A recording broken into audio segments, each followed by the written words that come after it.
Welcome to Smart Listening Lab, a channel for learning English through podcasts. This is the Deep Dive. Today we're diving deep into one of the biggest lifestyle choices many people face, whether to live in a village or a city. We're opening up a comprehensive overview document titled Village versus City Life. Our mission in this deep dive is to unpack the core pros and cons of each, look at how they compare, and understand why this isn't just a simple preference, but a truly complex and, well, personal decision for you. And complex is definitely the key word. The document highlights right at the start that this isn't a simple either situation. It's what they call an enduring dichotomy, a fundamental split in how people choose to live. It profoundly shapes everything: your daily routine, social life, career path, and even your overall sense of well-being. The material moves past the classic, almost storybook contrast of an idyllic village versus a chaotic city, promising a much more multifaceted reality, which means it has, well, many different layers and angles to consider. Okay, let's unpack this fundamental contrast then, this enduring dichotomy. The source sets the stage by calling it one of the oldest and most significant lifestyle decisions individuals and families make. And what's fascinating here is exactly how significant it is. The document doesn't just talk about location, it talks about the entire fabric of your life, really. It points out that these two environments offer profoundly different experiences, directly influencing your social connections, your professional growth, your daily habits, and ultimately, your happiness. While acknowledging the classic image, the analysis is grounded in the understanding that the real situation is far more nuanced, much more layered than it first appeared. Absolutely. So let's start by looking at the appeal of village life. The source says it's often seen as having a simplicity and charm.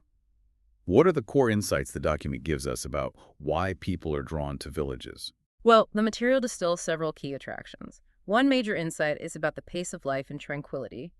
Village life is described as significantly slower, more relaxed, often feeling dictated by natural cycles rather than, say, deadlines. The core idea here is that this slower pace can directly contribute to reduced stress and encourage more mindfulness. It's about the quiet, broken by nature sounds, not traffic, offering a real sense of peace. That shift from city noise to quiet sounds appealing to anyone feeling stressed, is that the main draw, according to the document? That's certainly a powerful factor. Another core insight is the strength of community and social cohesion. Villages often feature very close-knit communities where people genuinely know their neighbors. The document points out that this fosters strong social support networks, creates a powerful sense of belonging, and can even enhance security because of that shared responsibility. Local traditions and events aren't just social activities, they are like the glue that reinforces these bonds. It highlights that sense of truly knowing the people around you, which feels, well, increasingly valuable today. It's a major appeal for those seeking connection. The document also emphasizes the connection with nature. Living in a village means proximity to green spaces, cleaner air, and less pollution. The insight here is that this offers practical opportunities like hiking or gardening, and also fosters a deeper appreciation for the natural world, potentially leading to more sustainable habits. Right. And finally, a very practical insight: cost of living.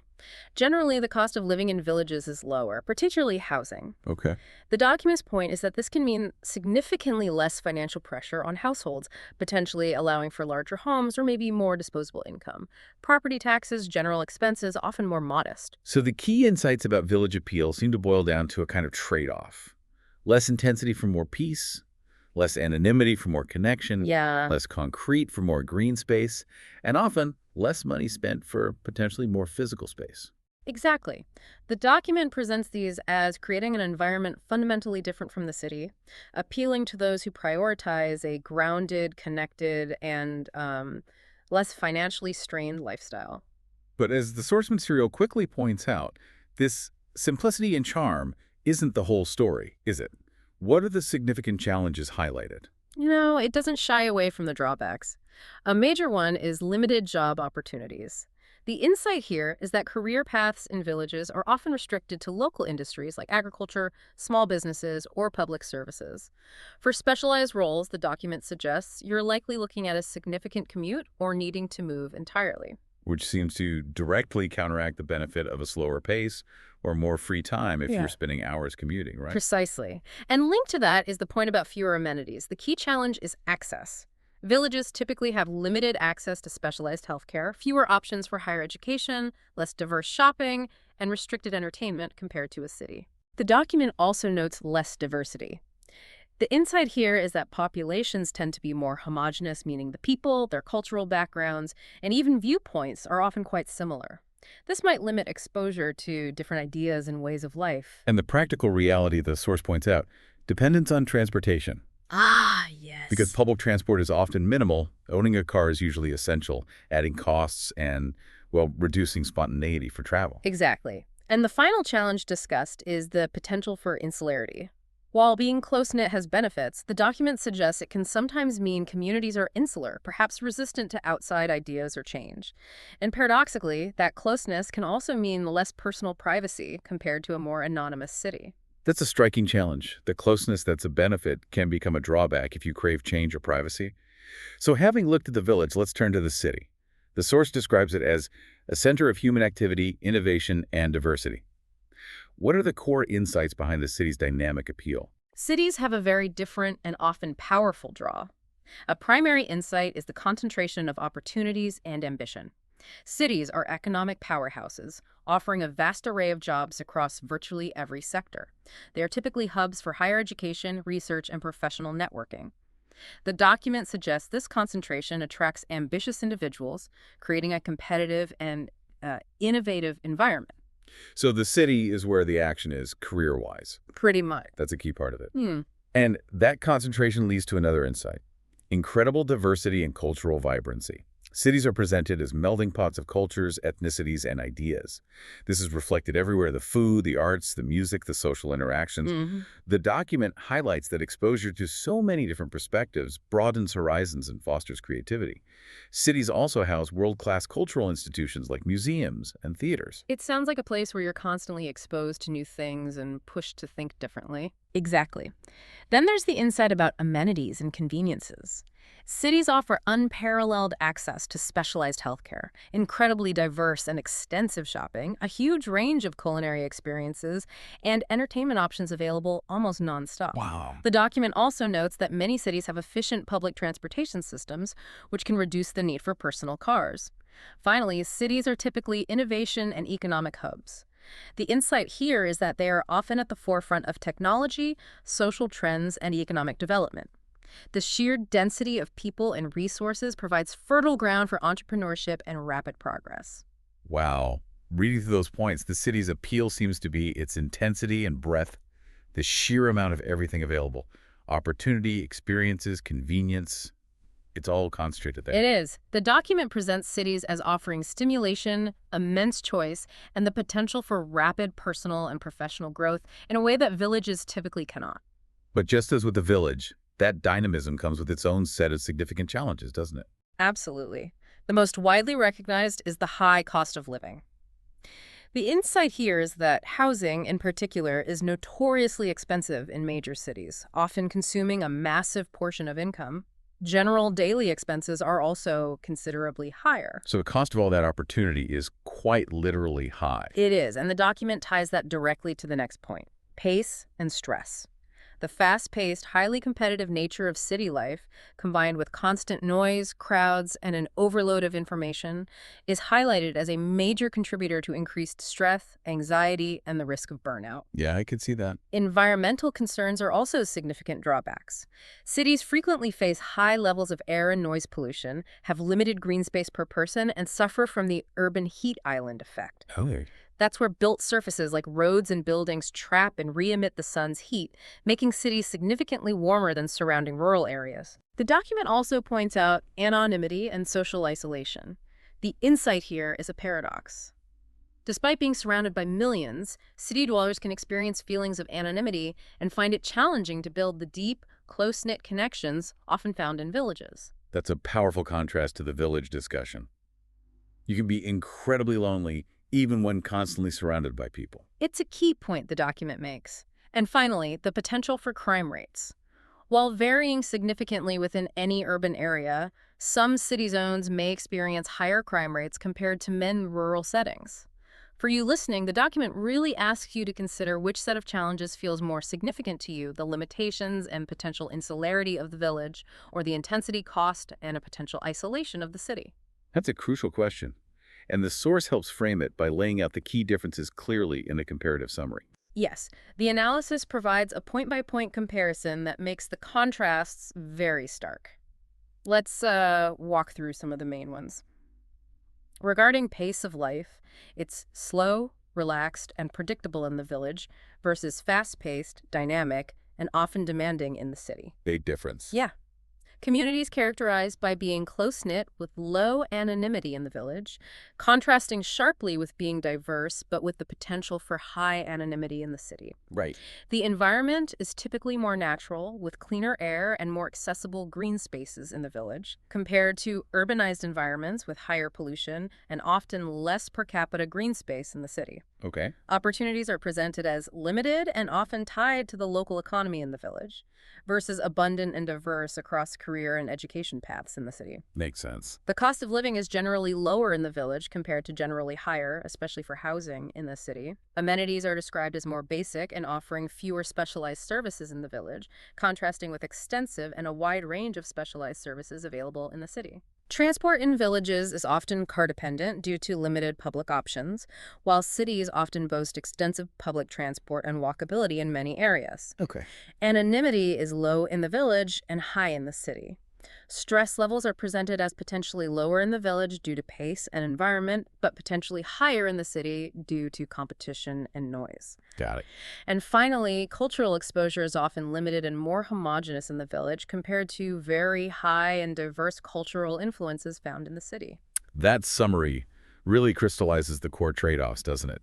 It's like choosing between close-knit calm and anonymous dynamism. They truly represent almost opposite ends of a spectrum in how daily life is experienced. But the document notes something fascinating. These lines are starting to blur. The traditional picture is changing. This is where modern trends come in, right? How technology and shifts in lifestyle are creating new possibilities. Exactly. Yeah. A major trend the source highlights is the rise of remote work. The insight is that reliable internet allows many people to maintain high-paying city jobs while choosing to live in a village or rural area, effectively decoupling their source of income from their location. Interesting. Then there's suburbanization and exurbanization. The document points out that people are moving to areas just outside the city, suburbs, or even further out, exurbs, seeking a hybrid lifestyle. A compromise. Yeah, more space and perceived safety than the city center, but still relatively close to urban amenities and jobs. Technology bridging gaps is another crucial trend. Things like online education, e-commerce for shopping, and telehealth for medical consultations reduce some of the traditional disadvantages of rural living Right. by providing access to services that were once city exclusive. Social media also helps maintain connections regardless of distance. And finally, even within cities, the concept of the urban village is emerging. This is about intentionally designing neighborhoods that foster a sense of community, promote walkability, encourage local businesses, and incorporate green spaces within the dense urban environment. So the analysis suggests technology and changing urban design are creating more options, potentially offering ways to get some of the village benefits while living closer to or even within a city. This really complicates the traditional village versus city choice for you, adding shades of gray. It definitely expands the possibilities and allows for more tailored compromises than might have been possible, say, generations ago. The document also specifically dedicates a section to health and well-being, which is obviously a critical factor when considering where to live. Yes, it examines both physical and mental health impacts. For physical health, the village often offers cleaner air, more opportunities for natural outdoor activity, and potentially easier access to fresh, local food. However, access to specialized medical care can be limited. The city, on the other hand, might involve more incidental exercise, walking more, offer diverse fitness facilities, and boast top-tier medical specialists, but you're exposed to higher levels of pollution. Okay. A key insight the document emphasizes here is that despite the location, lifestyle choices like diet and activity levels remain the primary determinants of physical health in both settings. That's an important nuance. Where you live creates the opportunity or challenge, but personal choices matter most. What about mental health? Here, the impacts are also presented as distinct. The village's slower pace and strong community support can potentially lead to lower overall stress. However, the document notes that for some personalities, potential social isolation, boredom, or a lack of mental stimulation can be detrimental. Hmm. The city offers constant stimulation and opportunity, which can be exciting and motivating, but also overwhelming. Higher reported rates of stress, anxiety, and depression are often linked to city life, potentially due to competition, noise, cost pressures, and that feeling of isolation despite density. The upside is that cities typically offer better access to mental health services. The analysis suggests that your individual personality, whether you thrive on high stimulation or find peace and tranquility, plays a significant role in which environment might be better for your mental well-being. Which neatly brings us to the conclusion. The document reinforces that after weighing all these factors, there is clearly no universally better choice. Exactly. The core takeaway is that the optimal environment is intensely subjective. It depends entirely on your unique personality, what you prioritize in your life right now, your career stage, family needs, and where you are in your life journey. Yeah. The source provides examples to illustrate this. A young professional focused on career might prioritize the city's opportunities, Right. while a family with young children might value the perceived safety and space often found in a village or suburb.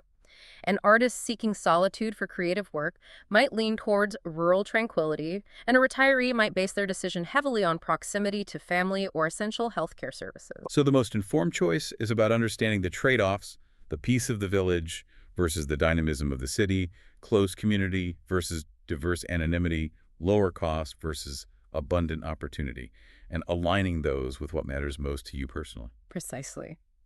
And as the document concludes, society and technology continue to evolve these options, potentially offering more hybrid lifestyles that allow individuals to curate an environment that blends benefits from both traditional settings. This deep dive has given us a really balanced, insightful overview of the distinct characteristics and trade-offs of village and city life, drawn directly from the source document. And hopefully understanding these points from the analysis helps you reflect on what aspects of your environment are most important for your own life and decisions, whether you're considering a move or simply curious about how place shapes us. Yeah, definitely food for thought. So, thinking about all the ways technology is blurring the lines between village and city, do you think this traditional choice is becoming less relevant for people today, or is it simply becoming more complicated to make? Thanks for tuning in. Keep practicing, and for more English lessons, don't forget to like, subscribe, and share.